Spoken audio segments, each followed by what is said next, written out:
Ó, Pedrosa, e essa treta com o Orediano no Vasco, hein? Ele decidiu engessar a mão. Ai, gente, e só volta a jogar na próxima temporada, é isso? Não. Não é isso? Não. Eu vou pedir pra galera botar o tweet do Vasco. Cadê? Bota lá. Porque eu acho que essa história... Ah, tá pegando. Ela não é apenas uma situação do Orediano. Perfeito. E aí eu vou ter que esperar a galera colocar ali, porque pra mim o Vasco cometeu um grande erro. Por quê? Um grande erro. O Vasco, como departamento de futebol, como departamento médico e como departamento de comunicação, esse numa menor escala, cometeu um grande erro ontem. Vamos lá, Fernando. O Vene sabe muito bem disso. Quando você tem um ativo no seu clube, você tem que fazer tudo para não desvalorizar esse atleta. Tá aqui, correto? Ó, vou ler aqui para você. Lê aí. O atleta Luca Orediano foi diagnosticado com uma fratura no quarto metacarpo direito da mão durante a partida diante do Cuiabá no dia 2 de novembro pelo Brasileirão. Diante do diagnóstico, existiam 3 possibilidades de tratamento e o atleta optou pelo tratamento com aparelho de mobilização gessado, após consultar o médico da Argentina. Vamos lá e eu vou explicar aqui a minha linha de raciocínio. O Luca Orediano ele foi o maior investimento do Vasco em 2023. Foram 20 milhões de reais, tá? Então, 20 milhões de reais não é qualquer coisa. É um grande investimento, fora salário, fora luvas. Esse cara é um ativo do clube, Fernanda. Se ele teve uma lesão, essa lesão ela tem que ser tratada internamente. Mesmo tendo 3 tipos e 3 opções de tratamento, onde o atleta tem o direito de consultar outros médicos e escolher o que é melhor para ele porque é a carreira dele, o departamento do médico do Vasco tem que tratar isso internamente. Deixa o tweet ali. Cadê? Pedir pra galera deixar o tweet ali. Quando você torna esse tweet público, sabe o que você faz com o Luca Orediano? Que provavelmente não vai voltar no final da temporada. Há uma expectativa dele voltar nesse ano ainda. Mas se ele não voltar, sabe o que você faz com ele? Você joga ele aos leões. Porque em 3 opções, ele está escolhendo uma opção e é isso que o Vasco deixa entender na nota, é isso que o departamento médico do Vasco deixa entender, que ele está escolhendo a opção onde ele não vai voltar a jogar. E aí o que a torcida faz? Chinelinho, não joga nada, não se entrega, não sei o quê. E ele já é um jogador introspectivo, ele já é um jogador que está passando por um processo de adaptação. E depois do melhor momento dele, quando ele faz o gol contra o Cuiabá, e infelizmente ele se lesiona, isso ele não controla, o Vasco vai lá e posta uma nota dessa, colocando o jogador aos leões, como se ele tivesse escolhido um médico na Argentina e escolhido um tipo de tratamento que teoricamente, eles deixam entender aí que não foi o indicado pelo departamento médico do Vasco. Existe um monte de erro nisso aí. Primeiro, do departamento médico do Vasco de não ter assumido, isso se trata internamente. Segundo, do departamento de futebol, porque está desvalorizando um ativo do clube. Quando você escolhe isso aí como instituição, postar o nome do cara falando que ele não quer jogar de forma, entre aspas aqui, você está falando assim, ó, esse jogador, o meu jogador aqui, ele escolheu um tratamento que ele não vai jogar. Como é que o mercado olha isso, Vene? Pô, esse cara não quer jogar, esse cara não se entrega, entendeu? E aí, em menor escala, porque tudo isso aí passa pelo DM, passa pelo departamento de futebol, mas o departamento de comunicação do Vasco, que hoje não tem um diretor de comunicação, que o Felipe Costa foi pro Grupo City, e hoje o Vasco está sem diretor de comunicação, também erra ao postar isso. Se você abrir os comentários dessa postagem aí e de todas as outras, porque não é só no Twitter, é o Vasco como instituição, você jogou o atleta aos leões. Então, pra mim, isso é um erro gravíssimo. Se o Orediano optou por um tratamento de engessar, qual era a postura do Vasco? Olha, gente, internamente a gente pode até discordar, mas é o nosso jogador, é o nosso atleta, é o nosso ativo. Então a gente vai tratar como? O Luca Orediano fraturou a mão e resolveu engessar. Ponto. Acabou. Expôs o atleta, desvalorizou o atleta e expôs ainda o departamento médico. Porque se o cara tá indo consultar o médico na Argentina e opta pelo tratamento do médico na Argentina, o que você pensa? Ué, então o departamento médico aqui do Vasco não serve, né? Enfim, pra mim, uma sucessão de erros, principalmente do departamento médico e do departamento de futebol. É porque, assim, hoje em dia essa questão clínica, ela é muito debatida, né? E às vezes até por nós mesmos, jornalistas.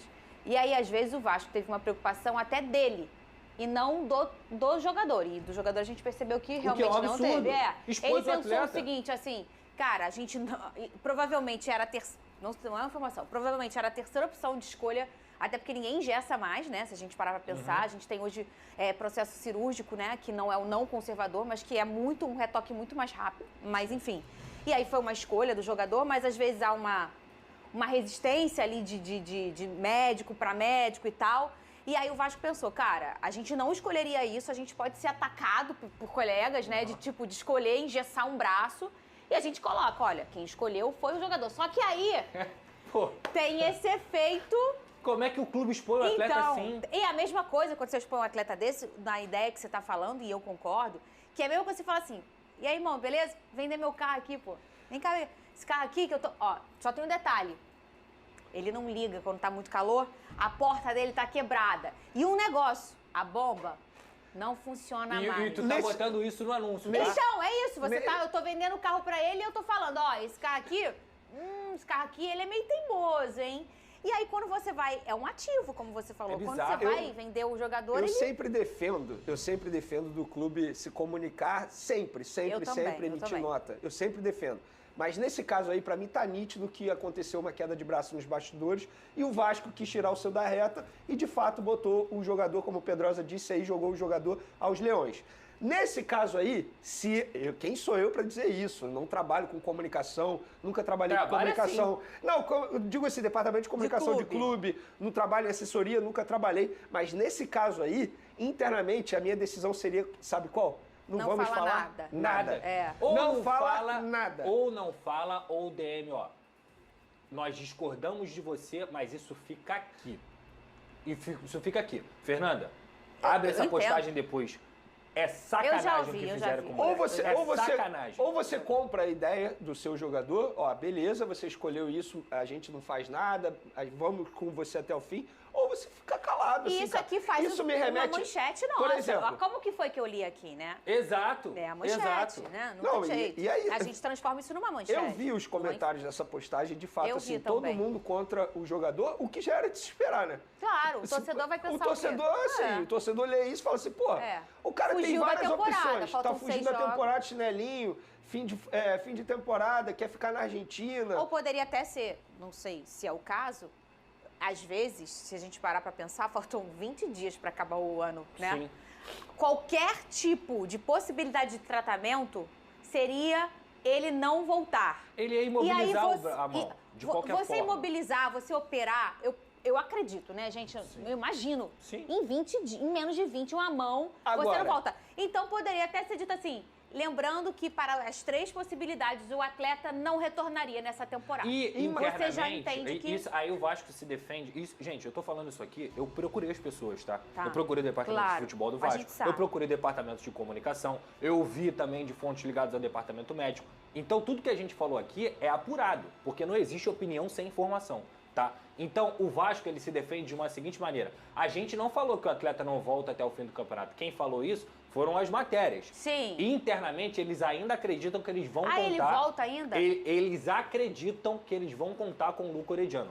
O ponto pra mim é, se a gente descobre isso, Fernanda, nós como jornalistas, a gente precisa dar esse tipo de situação. Claro. Eu vou lembrar aqui do Marcelo Matos em 2017, o Vene trabalhava comigo. O Marcelo Matos foi procurar um tratamento no joelho dele, fora do Vasco da Gama, numa época que o Vasco tinha um Capris, que eles falavam de lesão zero, que o Eurico vendia como se fosse a melhor coisa do mundo. E o Marcelo Matos, depois de algumas cirurgias, foi procurar ajuda em São Paulo. Você lembra dessa matéria? Claro que lembro. Eu lembro. Lá do Vasco da Gama me ligaram, diretor na época e também os médicos na época. Isso é um absurdo, o que você está falando? Isso é mentira, não sei o quê.